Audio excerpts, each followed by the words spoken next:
আম্মা জান আয়েশা রাদিয়াল্লাহু আনহা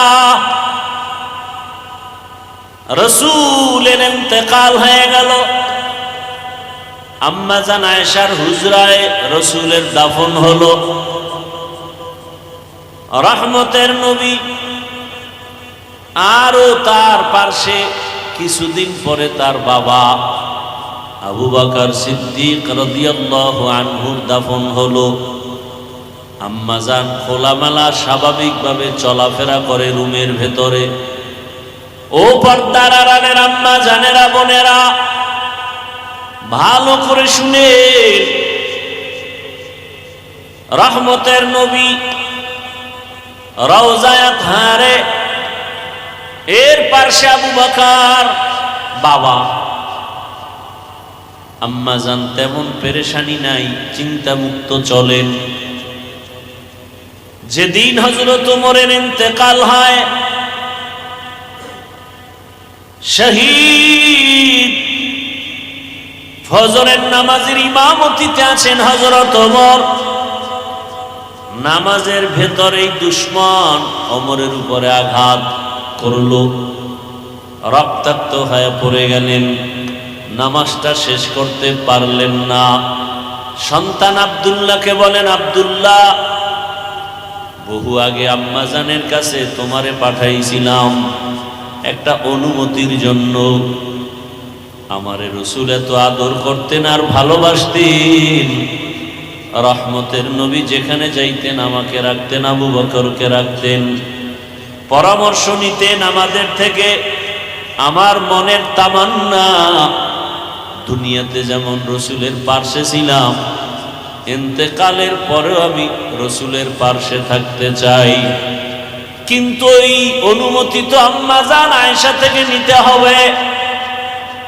আরো একবার তুমি অনুমতি চাইছিলা, আম্মা জান বলছেন ভেবে দেখি, আর ফাইনাল হয় নাই। এখন আমি মরণের বিছানায় পড়ে গেলাম, আমার কানে একটু আওয়াজ দাও। আম্মা জান আয়েশা রাদিয়াল্লাহু আনহার থেকে অনুমতি নাও, আমাকে একটু রাসূলের পাশে থাকার অনুমতি দিবেননি। আব্দুল্লাহ ওমরের সন্তান চলে গেছেন। আম্মা জানের কাছে গিয়া চোখের পানি ছেড়ে কান্না শুরু করলেন। আম্মা জান, আব্বা জান শহীদ, রক্তমাখা শরীর, বিদায় বেলা আর একবার আপনার কাছে আমাকে পাঠিয়েছেন, আপনার অনুমতি চায় রহমতের নবীর পাশে দাফনের জন্য। আম্মা জান একটু সময় ভেবে বলেন, আব্দুল্লাহ,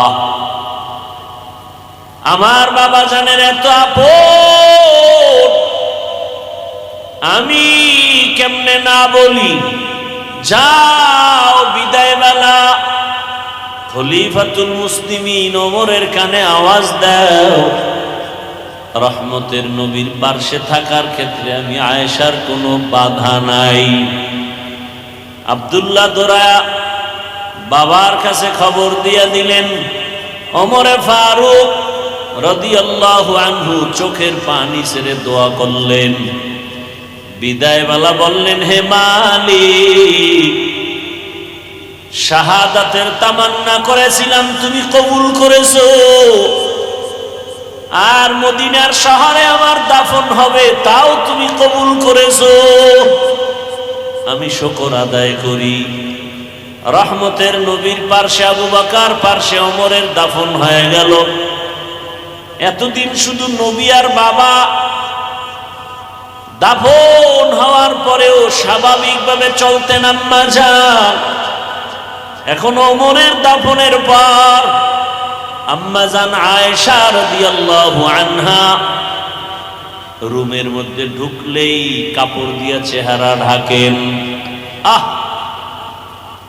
জিজ্ঞাসা করা হলো, আম্মা জান, এতদিন খোলামেলা চলছেন, এখন কেন চোখে পর্দা লাগান? কয়, এতদিন তো আমার ভিন কেউ ছিল না, আমার বাবা আর আমার রহমতের রাসূল।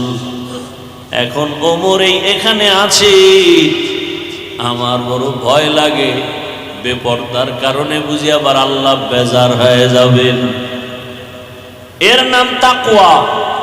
হর কে দারদ খৌফে হকদার দিল মদাম, হর কে দারদ খৌফে হকদার দিল মদাম, জন্নতুল মাওয়া দেহদ উরা মকাম, জুজবা হক চি জে মখাজ ইনসুজা, ফজলে উআ মস্তে দর জুমলা জাহা।